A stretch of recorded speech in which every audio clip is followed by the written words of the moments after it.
Now see, this is again more or less a theory area, right after your lunch. Risk associated with investments in bonds.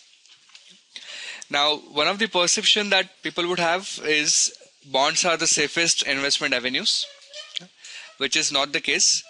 Bonds can be considered as relatively safer than equity.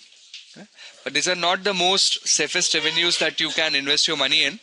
And for the simple reason that we also understood that prices of bonds itself can vary in the market. Right? So if you buy a bond for 1,000 and if you decide to sell it in between, you might be required to sell it at 800 or 900 also. So we want to understand what are those various risks which are associated with these investments. The first risk is interest rate risk. You can write down, I'll give you time later on. First you understand what I'm saying. First risk is interest rate risk, which is a risk of capital loss due to an increase in interest rates, and which makes sense that you purchased a bond and you purchase this bond at face value, and the bond would be sold at face value only when coupon rate and YTM are same, coupon rate and market interest rates are same. But then after that the interest rates in the market increased, which would decrease the price of your bond, and that risk which belongs to the interest rate movements would be called as interest rate risk. The next one is yield curve. Okay. So we will do this yield curve at much more depth when we actually deal with this concept. So as of now, I'm not touching this. Let's do it later on. The next possible risk is call risk, which simply means that the bond might be called back prior to its maturity.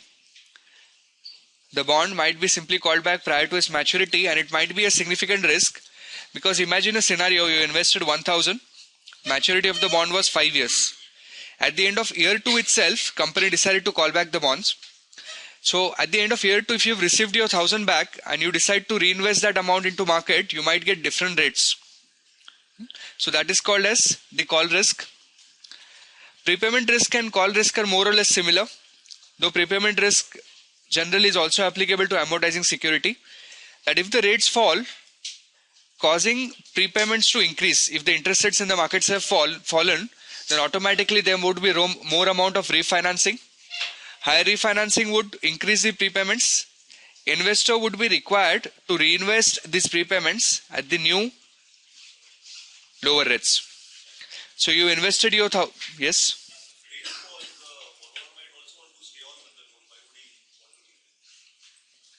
Okay, you'll understand this. Let's say that you have taken loan of 500 lakhs and you've taken this loan at the rate of 12% per annum. Okay? And the maturity of this loan was 5 years. At the end of year 2, now you feel that rate in the market is only 6%. Okay? Will you like to prepay? Yes, because the rate that you are paying is 12%, whereas the current rate in the market is 6%. So you would prepay this amount, right? Let's think of this person X who had given you the loan originally. So when he receives, this gentleman X receives, okay, wait for a second. When this person receives this amount from you,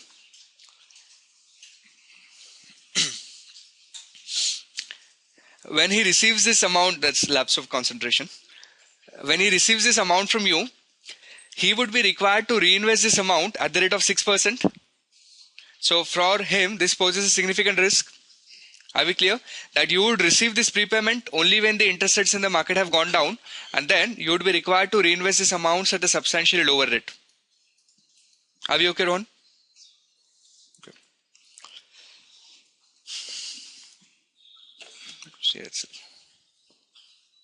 Next one is reinvestment risk. Reinvestment risk is again the same concept that, in fact, we can do this now. This bond YTM, that means the earning that you earn on the bond, is nothing but a simple IRR number. Okay, so bond YTM is nothing but IRR. IRR is internal rate of return, the rate that you earn, We'll do a very simplistic example to prove you this point.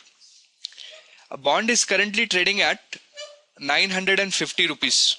In fact, let me make this number smaller. It's currently trading at 800 rupees. The life of the bond is 3 years. It's going to give you a cash flow of 200, 200, 200, and it's going to pay you back this 1000. The door. No, you close down the door there, please. Now, you want to understand that how much is the rate of return that you would be earning on this investment. Can you find it out? How much is the rate of return that you are earning on this investment?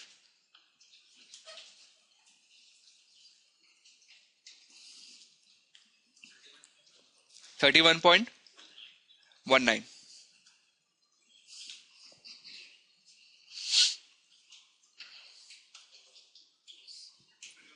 Yes. So how will you calculate this? There are two possible ways. Option number one, you can use the time value of money row on your calculator.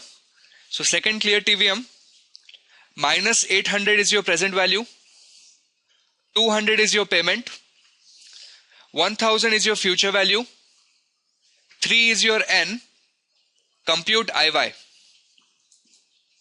And that IY would be 31.19. Second way of doing it is you can use the cash flow function. You can say cash flow 0 is minus 800, cash flow 1 200, 2 200, and cash flow 3 1200, and compute IRR, and that IRR would again be 13.19. That means when an investor gets to buy this bond at 800 rupees, he receives 200, 200, 200, and he receives 1000 by making an original investment of 800. So the rate of return that he's earning is 31.19. But this 31.19 is true, and this is an important point. This 31.19 is true only and only if this cash flow of 200 has been reinvested at the rate of 31.19. This 31.19 would be true only and only if these cash flows in between are being reinvested. If these are not reinvested at the rate of 31.19, your return is going to be less than this amount. So let's understand how. Let's assume that this 200 you decided to invest for 1 year at the rate of 31.19. So second clear TVM, 200 is the present value,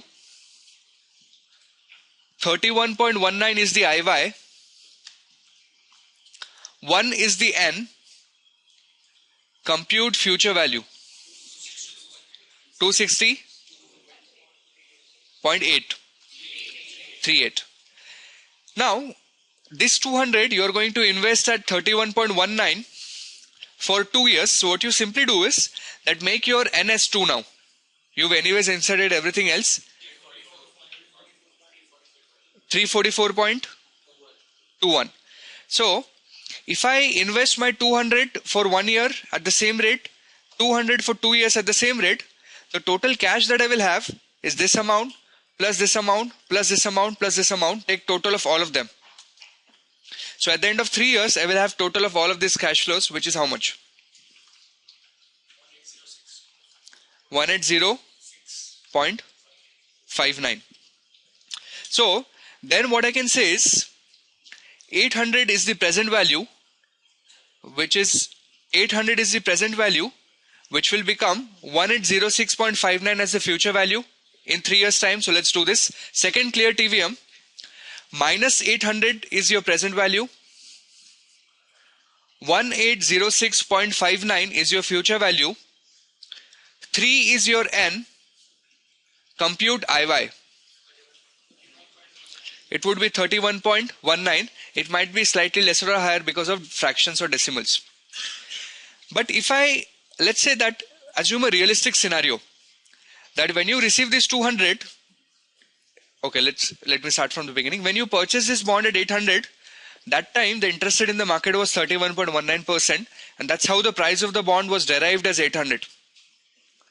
When you purchase this bond, you had this data, this was known, and you also knew that current interest rate in the market is 3119. So you calculated present value, which came out to be 800. But at the end of year one, at this time, not necessarily that interest rate would have remained constant. This interest rate in the market might become 10%, it might become 15%, it might become 40%. So if, let's assume that if this interest rate is 10%, this 200 in 2 years time will not be 344, it would be lesser than that. Isn't it? It would be approximately 244. So if I add 244 to this number, of course the rate of return that I'm going to earn is going to be less than 31.19. Should I repeat this point again? Are you clear? That if this cash flow that I receive in between, if this does not grow at the rate of 31.19, if it grows at a lesser rate, then my total return is going to be less than 31.19, which means that one of the assumptions that's going in is that these cash flows are being reinvested at the YTM. And if these cash flows are not being reinvested, then I'm not actually going to earn 31.19 on that bond. So the same concept, that reinvestment risk means you not being able to invest your cash flows at the YTM. You are investing your cash flows at a rate which is lower than the YTM. Okay? Risk that the interim cash flows must be reinvested at the rate lower than the anticipated rates, which is not present with zero coupon bond, because you don't have to worry about reinvesting those cash flows. But see, every risk is also will have a flip side that is written. That let's say you purchased a YTM bond with an YTM of 31%. But when you received your cash flow one, the interest rate in the market was 45%. So your actual return would be more than 31. Isn't it? So though there's a risk, there's also potential possibility of making returns. Next one is credit risk. It is the risk that an issuer will fail to meet its obligation. And does this risk exist with government bonds? Yes, it does. Though as far as CFA curriculum is concerned, with US bonds it does not exist. But with all other bonds, I wouldn't say that, we understand. But of course, there have been scenarios or events in the past where even governments have defaulted on their loan payments. Okay, so then that is called as the credit risk of the governments, and that is the reason why that credit rating agencies will also assign credit ratings to the government bonds. So of course all of us know that in 1998 we had this Russian debt default. Right? So they used to have this continuous war in one of the place called Chechnya. I might be not pronouncing it correctly, but in English it appears to be Chechnya.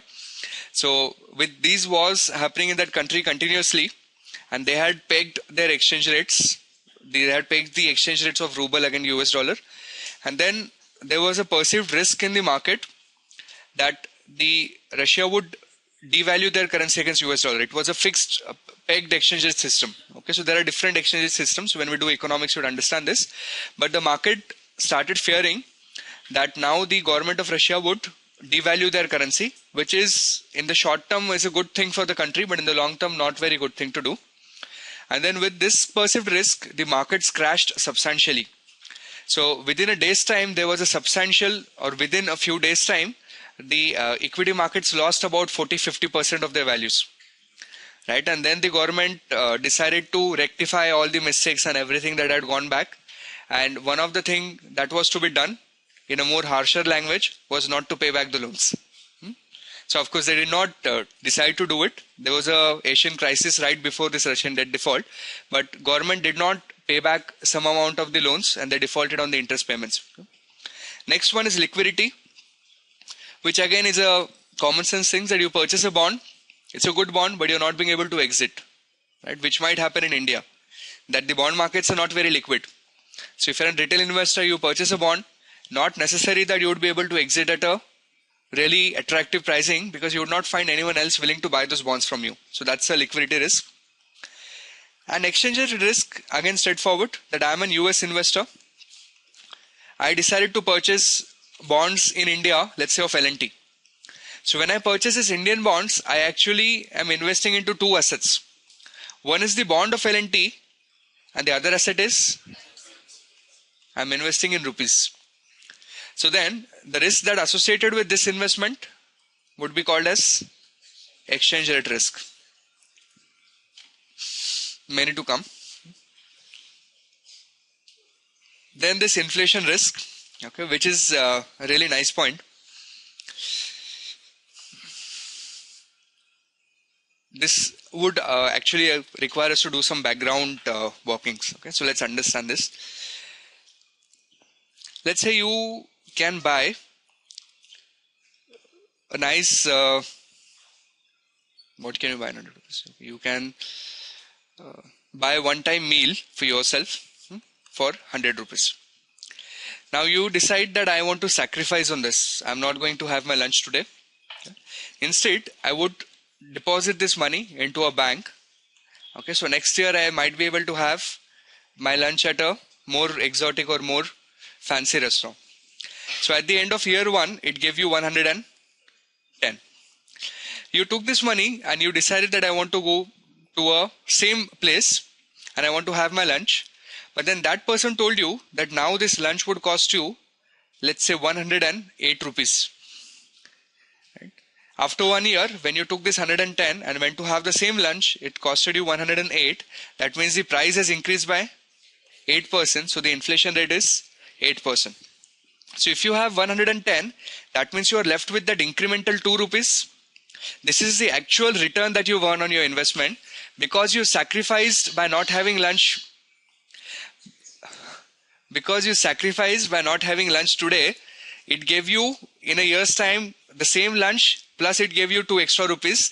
So this is the actual return that you're earning, and this is called real rate of return.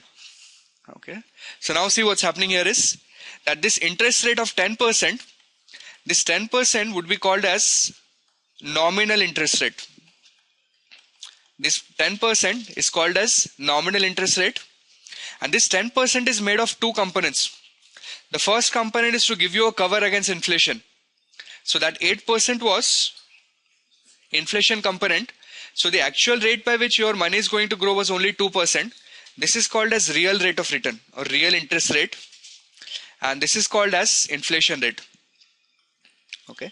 So all those rates that you people see when you go to a bank, they tell you that we are giving you an interest rate of 10%. You are not earning 10%.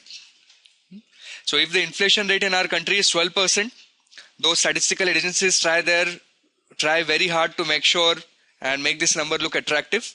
But let's assume that inflation rate in our country is 8% and banks are giving you interest rate of 10%. Your money is actually growing only by 2% here because that 8% is only to cover the inflation. Are we clear with this? So now imagine a scenario that today you do not know what is going to be the inflation 1 year from now. You can always calculate it backwards. You cannot calculate it forwards. What you tell is that in my country, I want each and every bondholder to earn real interest rate of 2%. Okay. So now this is the real interest rate that is to be given, and plus I will also give him a cover of inflation, Aditi.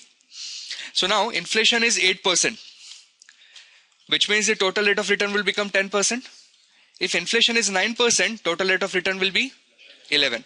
And this inflation is expected inflation number, isn't it? This inflation number is expected. So let's say that an investor invested at the rate of 11%. And what happens was that actual inflation rate turns out to be 13%. Actual inflation number turns out to be 13%.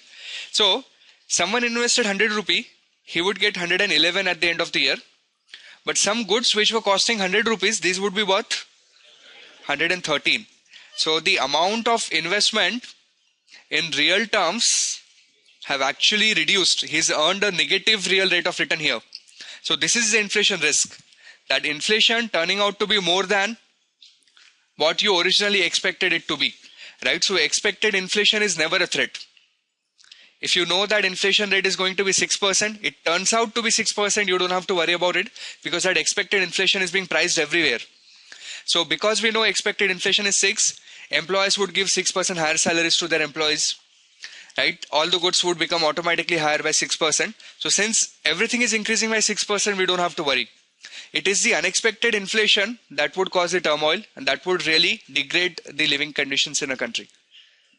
Are we clear with this? So, Inflation risk is the chance that prices of goods and service will increase. Now see, if you're a issuer, would you like inflation rates to increase or decrease?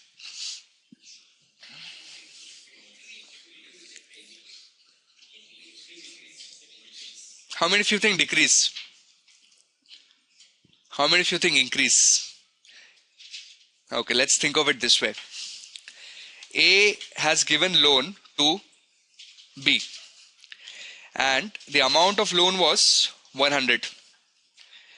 Now, the inflation rate which was originally assumed to be 5% turned out to be 15%. Who is being benefited here, A or B? None is benefited. It's the A who is benefited here. Because when original expected inflation rate was 5% and let's assume a real interest rate of 2%, the interest rate charged by A would be 7%. Now, after some time,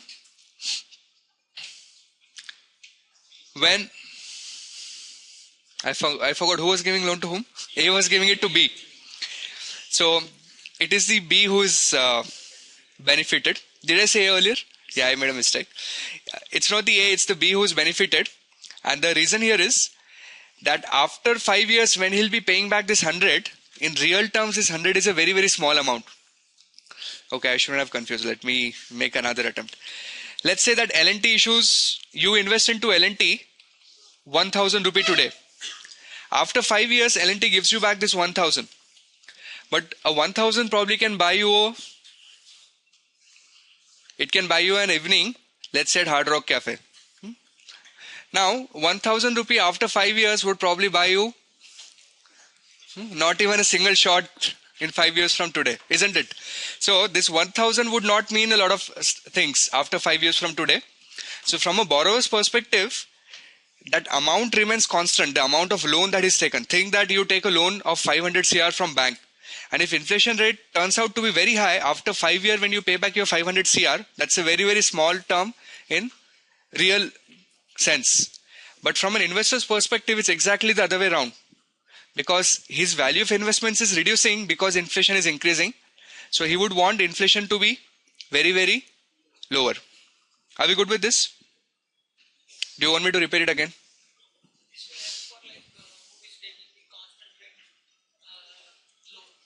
Fixed rate loan. Yes. Any part that needs to be repeated apart from Hard Rock Cafe? Mm-hmm.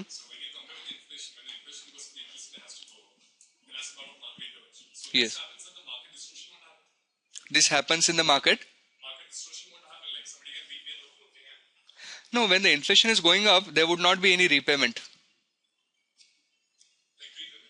There would not be any prepayment because when inflations are going up, then automatically you would expect interest rates to increase. When inflation is going up, you would expect interest rate to increase. And if interest rates are increasing, then there is no incentive to refinance your loan.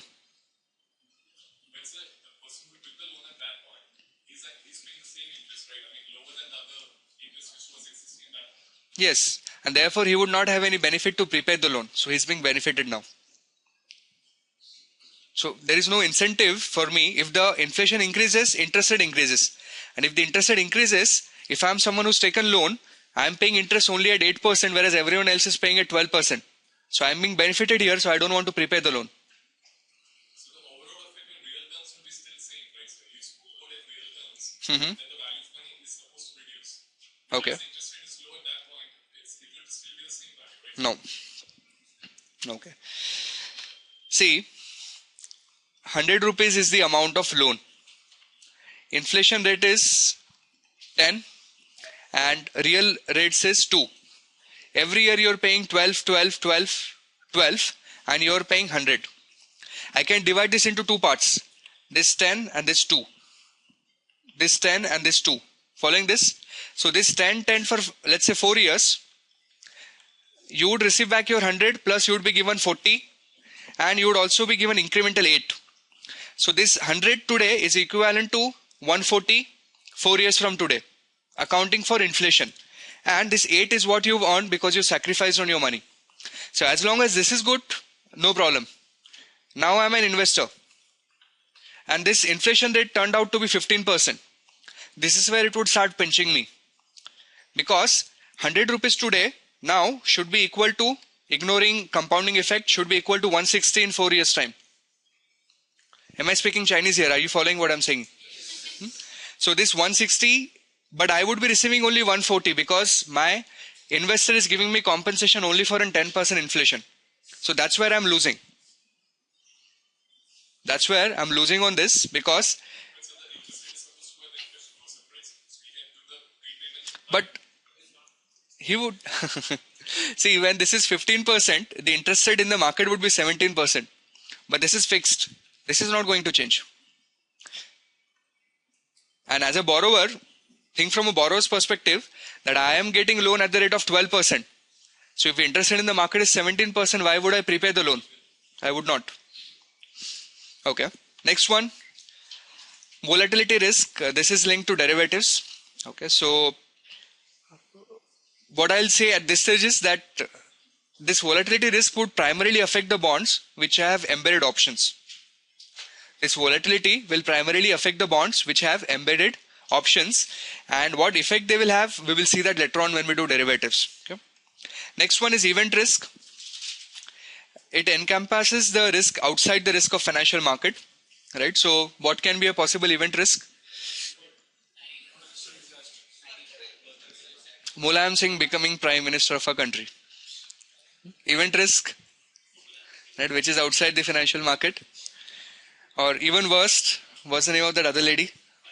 Mayawati becoming, oh, I'm recording this. So, another event risk could be earthquake.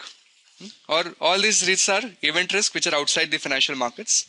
And the sovereign risk, which is changes in government attitudes and policies towards the repayment of or servicing of debt. Okay.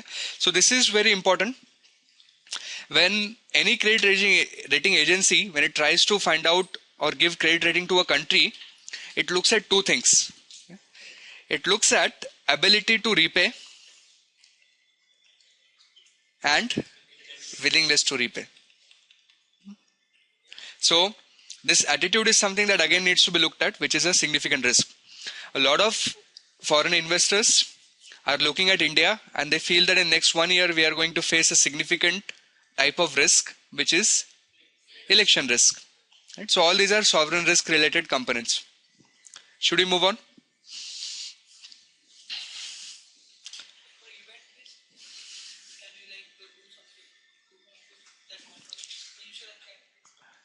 Yeah, sit on cash. So withdraw your investment. See, this event risk, when we do portfolio, you would understand that there is something called systematic risk. Okay, that's certain risk which you cannot diversify away. Okay, so a market-wide risk that when you see that something goes wrong, when I think some time back, if you remember, there was some controversies regarding FII. Yes. So in case if you don't remember, that FM made certain comments and which made people think that the money of FII would shrink in India and the entire markets went down. So in these kind of events, you would see that it's not one or two stock which goes down, it's the entire market that goes down. So these level of risk are called as systematic risk. And one thing with this systematic risk is that you cannot diversify them. You cannot eliminate or reduce this risk. The only way to do it is stay out of the markets.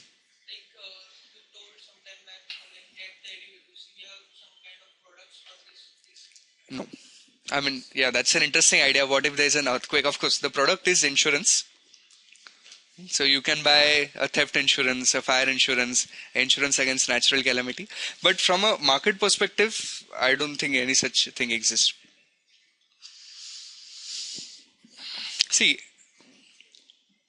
simple meaning of hedging is you reduce your exposure, which means you sit on cash. So if you feel that there is of course no way to figure it out, but if you feel that there is an earthquake in next 3 months time, then you can simply withdraw all your cash and invest next day when the earthquake has already happened.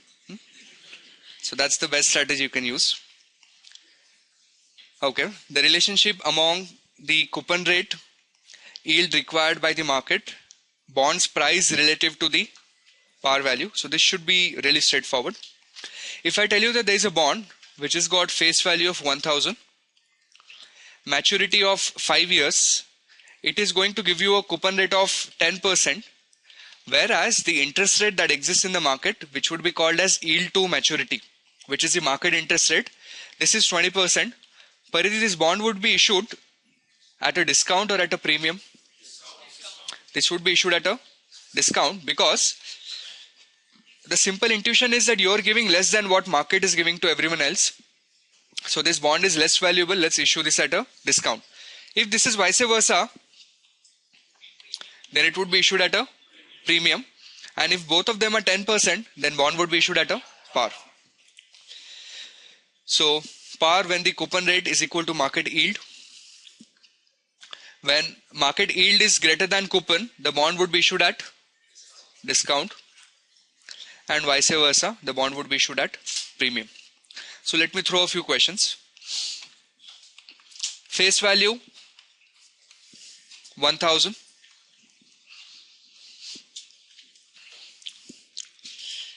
Coupon rate is 10% semi-annual. Kshitij, maturity is 5 years and YTM is 15%. Find out the issue price of the bond.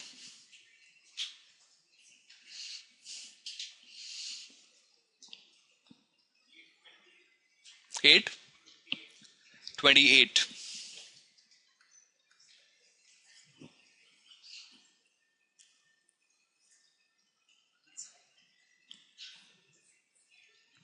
It would not be greater than 1000.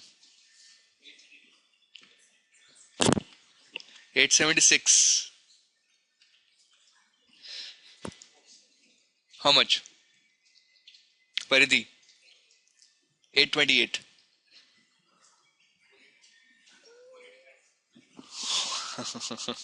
Okay. You don't seem to like this bond. 749.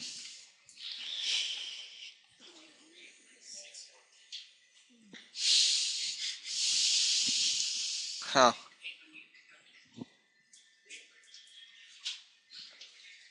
Value of bond is present value of future cash flows. It's a bond which is going to give you semi-annual coupon. So this is your timeline. The life of the bond is 5 years. This is 0. This is time 5. The first coupon would be given 0.5 years from today, and the amount of coupon would be 50. And then next one would be given 1 year from today. The amount of coupon would again be 50. So second clear TVM, 50 is the payment. 50 is the payment. 10 is the N, because in 5 years there would be 10 semi-annual payments. 1000 is the future value. 7.5 is the YTM. 7.5 is the YTM, or 7.5 is the IY. Compute present value. The value of the bond is 828. And again, market rate is 15. This is giving you only 10. So the bond is being issued at a discount.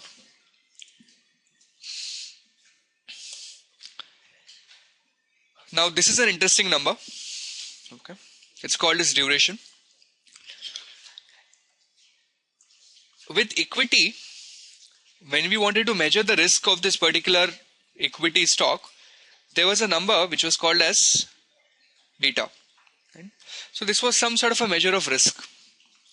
When we do derivatives, you would understand that with options, there is a similar measure of risk that you have in your level 2, which would be called as delta. And in the same fashion with bond markets, there is a similar measure of risk which would be called as duration. And all the three risk measures would basically give you sensitivity. Okay, so what does it mean? That in case of equity, this beta gave you sensitivity of prices, change in the price of a stock vis-a-vis change in the returns on market. Okay. So change on return of a stock compared to change in returns of the market. This, don't worry about this as of now. With bond, it will give you change in price of bond with respect to change in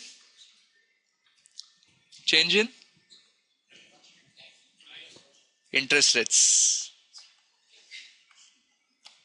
So the bond price would, apart from other determinants, the primary movement of the bond price would be dependent on how the interest rates are moving. So if interest rate decrease by 1%, what impact will that have on the price of your bond? That would be given to you by this number called as duration. So it's a measure of risk. So if I tell you that duration of a particular bond is 3, the interpretation of this number is that a 1% decrease in interest rate in the market would increase the price of the bond by 3%. 2% increase in the interest rates in the market would increase the price of the bond by, decrease the price of the bond by 6%. Are we good with this?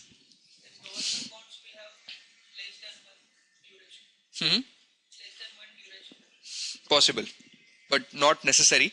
Duration is dependent on a lot of factors. Okay? So that logic worked with equity, that markets will have beta of 1. So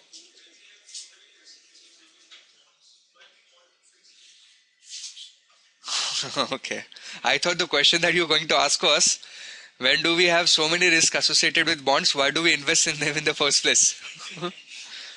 See, it's because CFA curriculum has listed down the risk that exists with bonds, and it is assumed that you would know risk that exists with equity. So the way there are risks with bonds, in the same fashion there are risks with equity, and so are the risks with each and every type of investment security. Why do we call them as fixed income?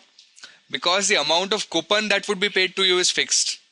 And if you're an investor, if you hold on to the bond till the end of its life, maturity, you invest 1,000, you receive back 1,000. And then you receive 150, 150, 150. So it's a fixed income instrument. Yeah, in between this, the prices are changing. But the price here and the price here is going to be issue price and, no, not necessarily face value here, but issue price and the face value. So that's why fixed income. Oh, yes, there is a default risk.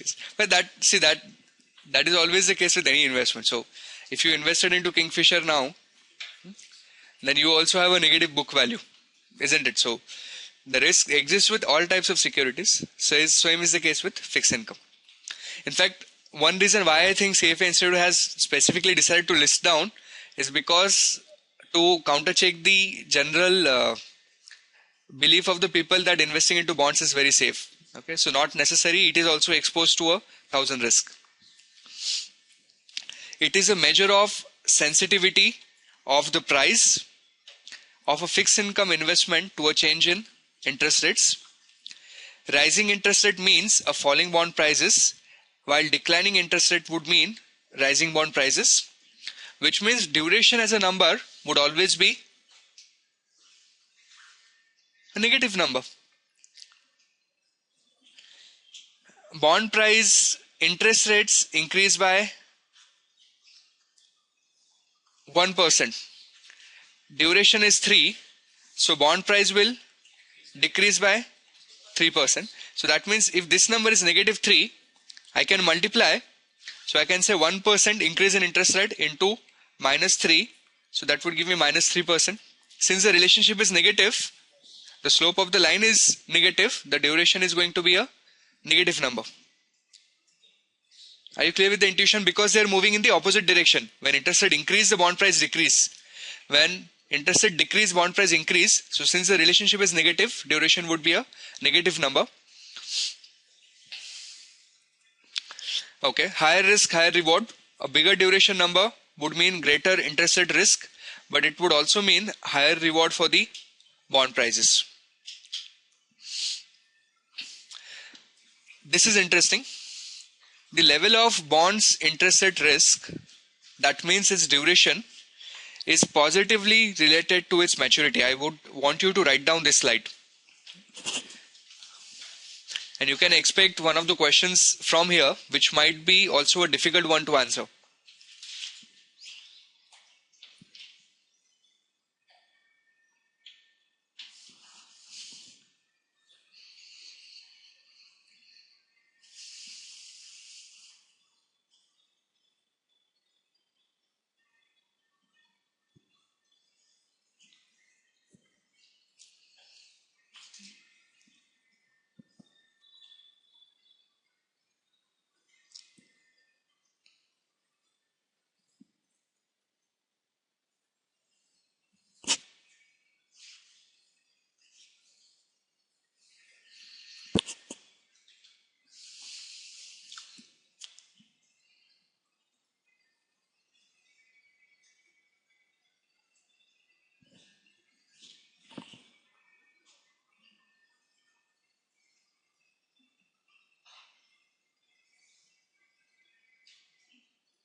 Yes, are we done?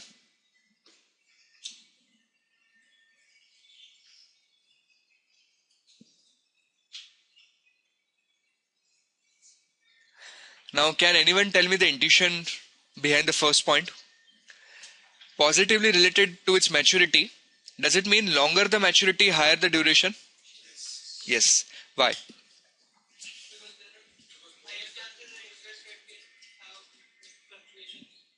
Higher chances that interest rate will fluctuate. Okay. See, we are measuring duration.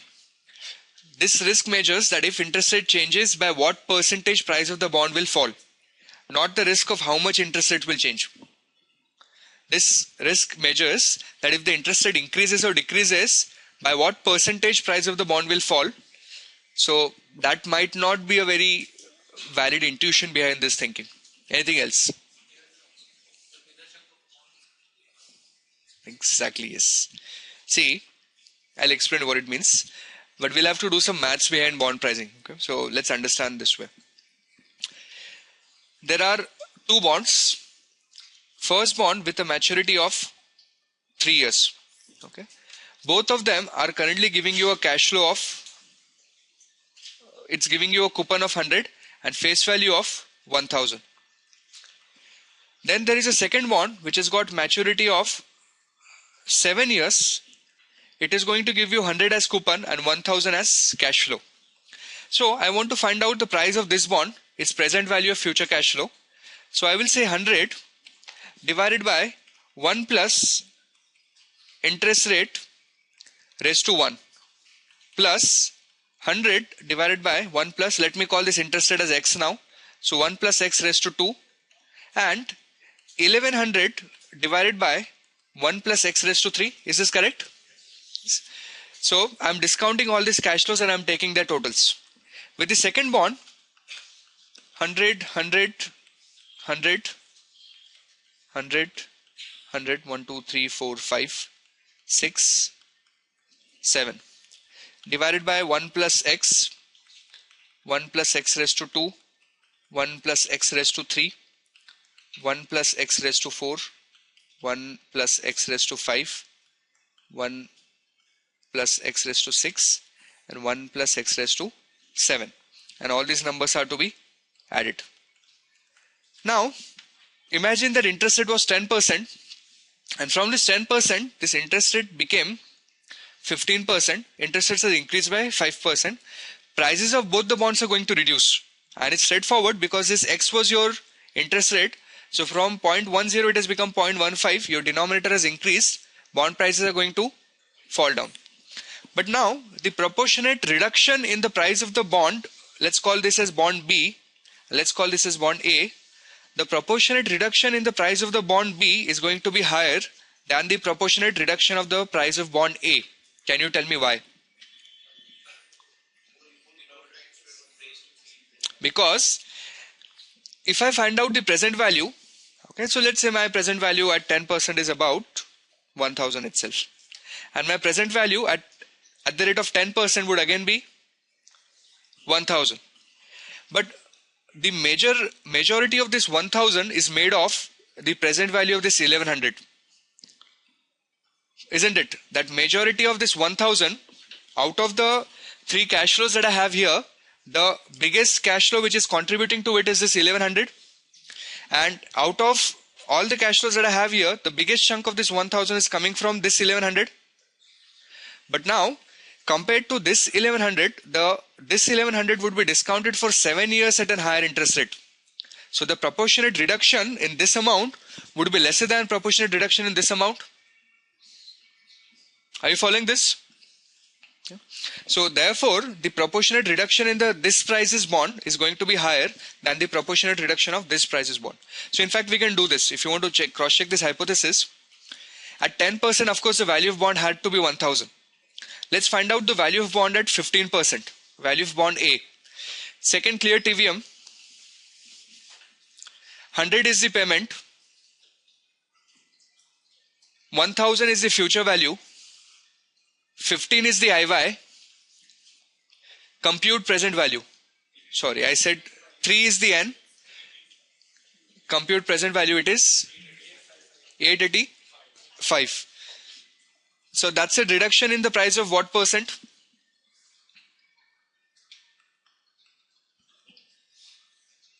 It's a reduction of 11.5%.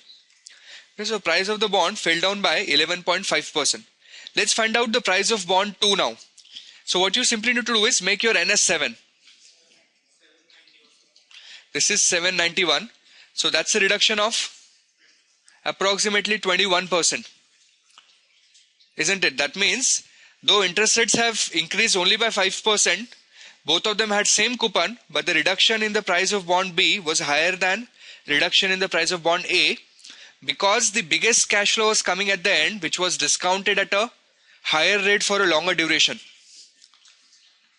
Is this clear? How many of you have not understood this point? Okay, in case if you've not understood, remember this, that the duration of a bond would be longer for longer maturity bond, and there's a very simple intuition behind this. Duration itself means maturity. Duration means time period. So longer the time period, longer is going to be the duration. Right? So you don't need to take efforts to remember this. Next one, it's negatively related to its coupon rate.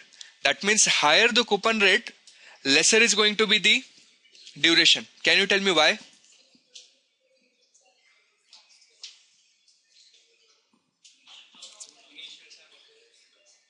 The same logic that applied for point 1 will apply to point 2. That if I have two bonds, first bond with cash flow of 100, 100 and 1100, and second bond with cash flow of 200, 200 and 1200. In fact, let me just make it substantially larger. 500, 500 and 1500. Now, out of these three cash flows, this 1100 is the biggest chunk. But proportionately, this 1500 is not so big compared to these cash flows here. Are you following the logic? And with an increase in interest rate, the maximum hit will be on this 1500 cash flow. Because, no, sorry, I said the other way around. Okay, let's do an example. This would make things clear again. Let's say 100, 100 and 1100. Find out the present value at the rate of 1000. Sorry, 10%.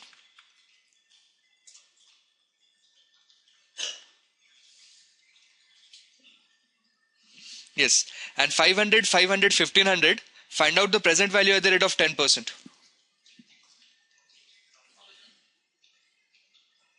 Yeah, the first one of course had to be 1000. Find out the second one.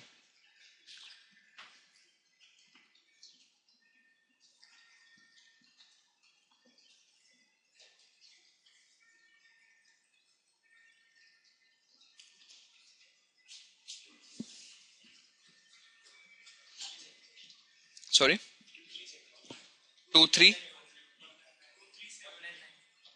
Second clear TVM, 500 is the payment. 1000 is the future value. 10 is the IY. Compute present value. 1994. So this bond is being priced at 1994. Now see what's happening is, this 1000 is made of present value of 100, present value of 100 and present value of 1100. Okay. Let's say for simplicity I decide to ignore time value of money. If I take total of all the cash flows, this is 1300, and out of that 1300, this 1100 is what percent? I'm repeating it again. Total cash flows without discounting is 1300. 100 plus 100 plus 1100. 1100 as a ratio to 1300 is what percent? 84. So this is about 84%. Total cash flows here are 2500. 1500 as a ratio to 2500 is what percent? 60%. So when the interest rates would increase, and this being a very high component of price of my bond, it would be discounted at a higher rate. So the proportionate reduction is going to be very, very high. And this component being a relatively smaller component of total price of the bond, when the interest rates would increase, the proportionate reduction would be relatively less. Am I being amply clear here? Is it making sense?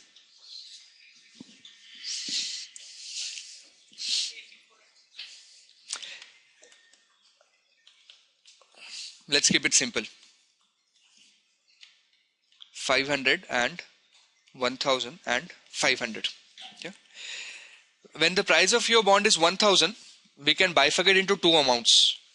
This 100 would become 91 and this 1100 would be 909.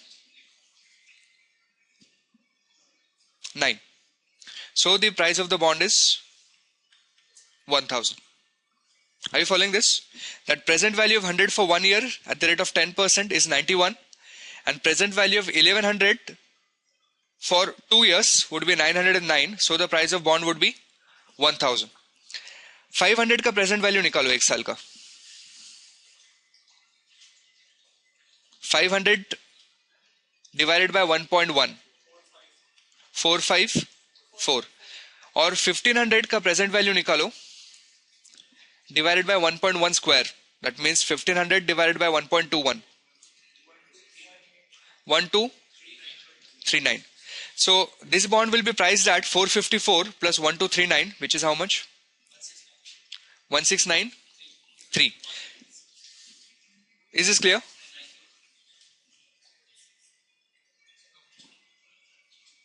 What no? हाँ कितना आएगा total? Discounted at the rate of 10% for 1 year, 1500 discounted at the rate of 10% for 2 years, and then take a total of them. This is the bond price. Present value of future cash flows is your bond price. Now see that your bond price is made of 91 and 909. This 909, since this is a longer, this 909 is a bigger chunk because your cash flows are relatively lesser here. So this 909 as a ratio to 1000 is about 90% of total cash flows. The cash flow which comes last is 90% of your total cash flows. Whereas the cash flow which comes last here, 1239 divided by 1693 is 73% of your total cash flows. That means bond which pay higher coupon, a proportionate less amount is received at the last. And therefore when interest rates increase, that proportionately lesser amount which is being received at last would be affected in not so significant way compared to a proportionately very high amount which is being received at last. So this is the intuition that a cash flows with higher coupon would be affected lesser than the cash flows with lesser coupon. And if not, please remember this, that there is an inverse relationship between negatively related to its duration would be negatively related to its coupon rate. And the last point, less over some ranges of bonds with embedded options. This is for puttable bond. Okay, so duration is simply risk of the bond. And if it's a puttable bond, automatically that risk that exists for you is lesser because you can always put it to the company. You can always sell it back. So 3 points, longer the maturity, higher the duration, higher the coupon rate, lesser the duration. For puttable bonds, the duration would be lesser. Should I move on? Do you want a break?